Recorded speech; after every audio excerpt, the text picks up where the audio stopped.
Living abroad didn't make me harder, it made me clearer. And clarity has shown me things that I no longer will tolerate as a Black woman moving through this world. What's up? I'm Ebony, and this is Rooted and Roaming. Rooted in the soil where my spirit lay, roaming through the world as the light of day. I walk with the rhythm of quiet trust, every step I take guided and just. I'm rooted and roaming, still holding my ground, carrying my home with me wherever I'm found. Soft as the morning, strong in my crown, rooted in truth as the sun comes down. When you live abroad, everything is negotiable. Your time, your money, your energy, and your skills. Sometimes you're aware of this little dance of negotiation, but sometimes you're not. It can be subtle or subconscious. Living abroad does not change you. It does not instantly make your life wonderful. Just like getting a bunch of money won't change you. But what it does is it puts a magnifying glass on who you really are, and you gain clarity. Today I want to share 5 things that I've gained clarity about myself and how I choose to move throughout the world to keep myself safe. Lesson number 1. Stop overextending grace and being overly nice. Just remove nice from your vocabulary. No need to smile at everybody, stop and have a conversation with everybody, or to keep giving countless chances for misunderstandings. I used to believe 3 strikes you're out. Now you might get 2 because once somebody show you who they are, believe them. If their actions are not matching up with their words, believe them. If not, you're going to be taken advantage of. I encountered this when I first moved abroad. If you've watched my other stories, you'll know that in Colombia, being too nice, being nice at all will get you in trouble. These people all over the world are different, but they're the same. I am a licensed therapist and have been for the past 15 years. And so I'm used to seeing different sides of people. But when I first moved, I'm like, oh, these people are different and oh, they're so nice. Nice people, kind people, fair people are few and far between, whether you're in America or you're living abroad. Everybody has an agenda. Somebody offers to do something for you, they may want something in return, a payment, a little extra tip or something like that. And it becomes this tit for tat. It's hard to get genuine friendships and relationships, and you never know if the locals are really your friend or if they just want something from you. So my advice is, don't be walking down the street smiling, grinning from ear to ear, waving hello to everybody like I was. That is an invitation for disaster. You have the responsibility to be kind, to be fair, to be respectful, to clean up your messes after you make a mess. But being nice, that's not your job, and it's no longer my job. I can definitely see a difference in myself and the way that I am here in Vietnam. I am polite. If someone speaks to me, I will speak to them. I will say hello. But all that grinning ear to ear, trying to prove that I'm a good American or a good person is over. I will give you an example recently. I think it was yesterday or 2 days ago, of how I enacted this boundary. So here in Vietnam, District 9, we have tuk-tuk drivers. You know, you got the motorbikes and you got the tuk-tuk drivers, and they drive you around. Well, I connected with this local tuk-tuk driver, this young Vietnamese guy, when I first got here a couple months ago. And me, I'll be loyal. You know, if you provide a good service, I will be loyal. I will pay you your rate. Well, the rate he told me was 50,000 VND, right? Which is about $1.50, $2 per trip, whether I'm going to the mall, the grocery store, whatever. So one day, another female tuk-tuk driver comes up to me and she's like, hey, I'll take you around. I'm like, okay. And she was like, oh, I'll give you discount. I'll give you discount. And every time she gives me a discount, it's just like 20%, 10 to 20%. So of course I'm gonna go with her. She's giving me a discount. She's not charging me an arm and a leg for each trip. And you know, I use her. Meanwhile, this other male tuk-tuk driver, he would call, he would text, hey, do you need a ride today? Hey, do you need a ride today? So I felt a sense of loyalty to him. But then when I met this other tuk-tuk driver and she offered me a discount, was like, oh, okay, no, you're fine. He saw me the other day, she took me to the bank, and he was like, hey, I saw you at the bank and you didn't call me for a ride. And I'm like, well, this driver is giving me a discount. You know what this man said? He said, oh, I offer discounts too, but I didn't know you wanted one. Sir, I have spent money with you. You call, you text, trying to get my money, and you never once offered me a discount. But this other tuk-tuk driver who was honest, or just like, hey, this is the real price. This is the real price that the locals are paying. I give her a chance, and your response is, oh, I didn't know you wanted a discount. Who don't want a discount? So being nice, he begged me, oh, I'm sorry, give me another chance, da da da. No, that was a one strike for me. Because, sir, you took my money for months, you never offered me a discount, and you blowing my phone up trying to use your services, you taking advantage of me. Do not be overly nice. You don't owe loyalty to anybody but yourself and your family when you go abroad.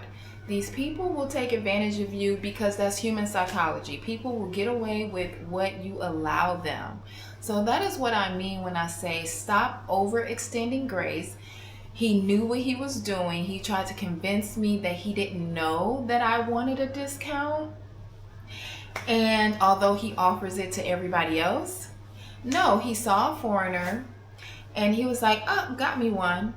So I no longer feel any type of way, guilty at all about choosing myself and cutting people off.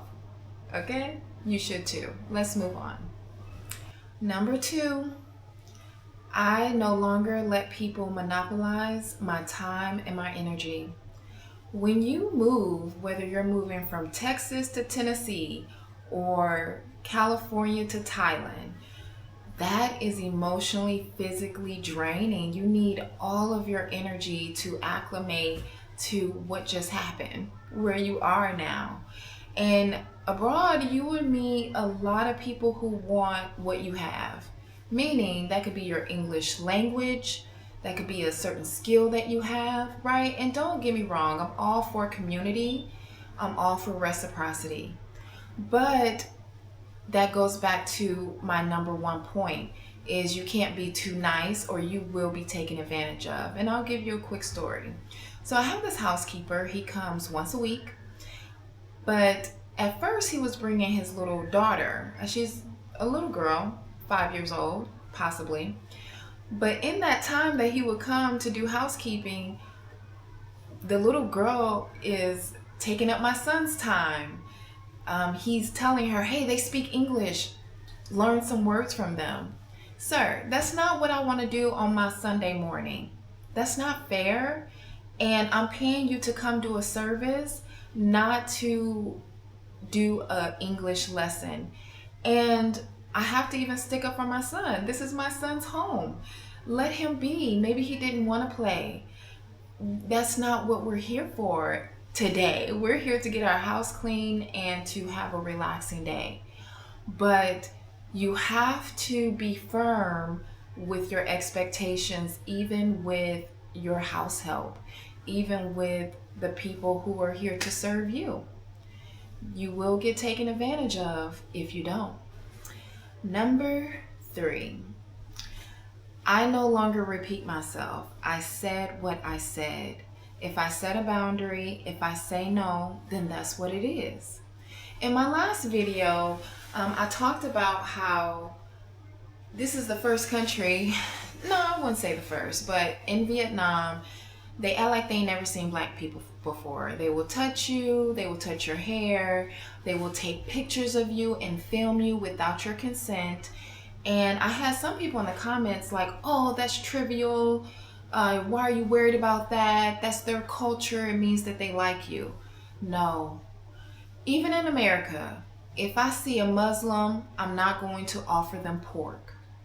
If I see a woman wearing a hijabi, I'm not going to take it off. Because even in my mind, I'm not of that culture. If they said no, then it's no. I know to respect space in a person's being. So I thought I didn't think I was tripping, but I did a little experiment. I asked some of my younger Vietnamese friends, like in their 20s and their 30s, I'm like, hey, because they asked me, they'll check in on me. They're like, hey, how are you doing? I'm like, yo, they're touching me or they're doing this. And they're, even their reaction is like, how dare they? Who do they think they are? And what I've come to realize is people who want to respect you and to know you, they will. And the people who don't, they'll make excuses for it. So you don't have to repeat your boundary. I said what I said, right? And so I've also realized that there's just like it is in America, grandma and sometimes mom, they have different boundaries than us millennials and Gen Xers. Is it Gen Xers, Gen Zers? I don't know. The people in their 20s, right? And so I get that there can be a generational disconnect. However, a good person, a genuine person will hear your boundary and respect it and say, okay. They will not debate over it. They will not try to convince you that it's wrong. Because once again, would I offer someone who is of a different race or creed something against it? No, because even though I'm not of that culture, I can respect how they feel and how they are. So number 3, do not repeat yourself. They heard you the first time. Number 4, I am not the poster girl for Africans or Americans, and I am not their on-demand educator. We deal with this a lot in America where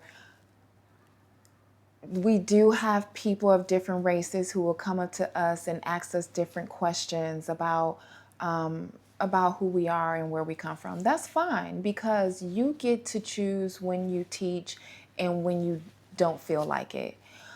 But it is not my job or your job when you go abroad or when you're living next door in America to educate anybody about anything regarding who you are and where you come from.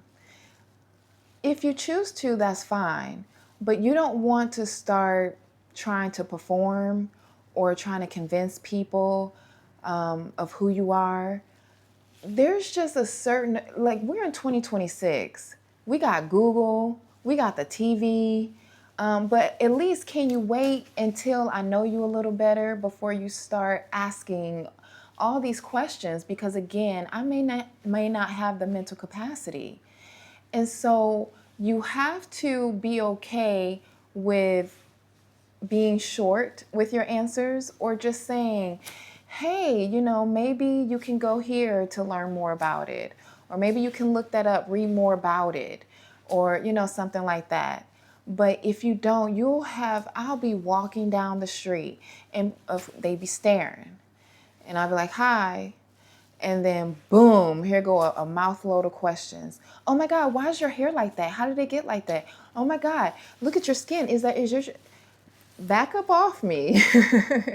I am a human being moving through this world and people will suck your energy. So again, I'm all for community and I'm all for polite conversation, real conversation in a genuine form. But if you just meeting someone, do not overload them with all these questions and expect them to be your free educator.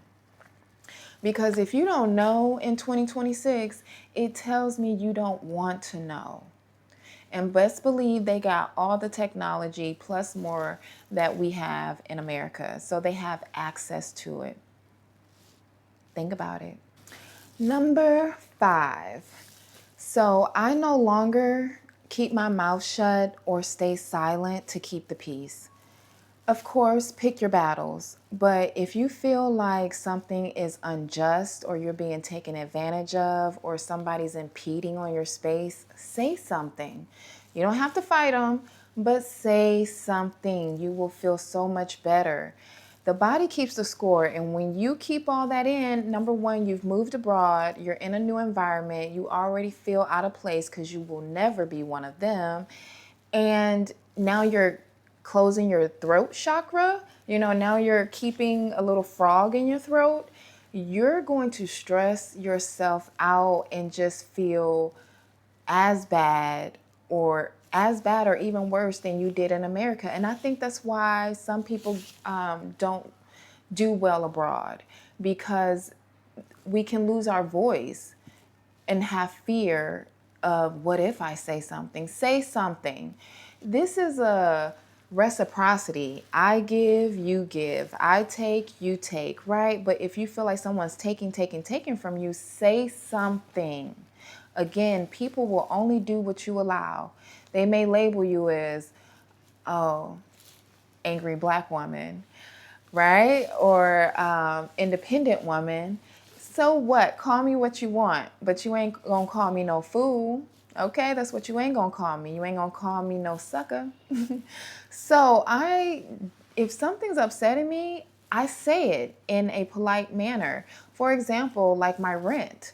Currently, I'm paying more than what I'm realizing this area is going for.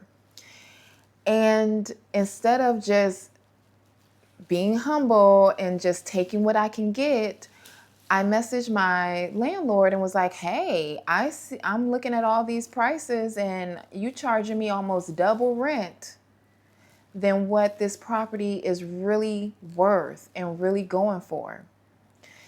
And through that, I'm able to negotiate a lower rent because they need me more than I need them. I can go and get somewhere else to live in this area because my money is green.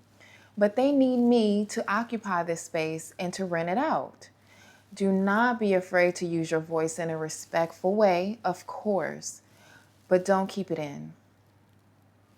It won't do you any good. You'll just be taken advantage of. Living abroad has made it concrete clear to me that boundaries do not make me difficult. They make me self-respecting. They are needed. I can go through this world with an open heart and still protect myself. This is what being rooted in roaming looks like for me. I hope you learned something. I hope you got something from it. Hit the like and subscribe button. See you next time. Rooted in the soil where my spirit lay, roaming through the world as the light of day. I walk with the rhythm of quiet trust. Every step I take, guided and just. I'm rooted and roaming, still holding my ground, carrying my home with me wherever I'm found. Soft as the morning, strong in my crown, rooted in truth as the sun comes down.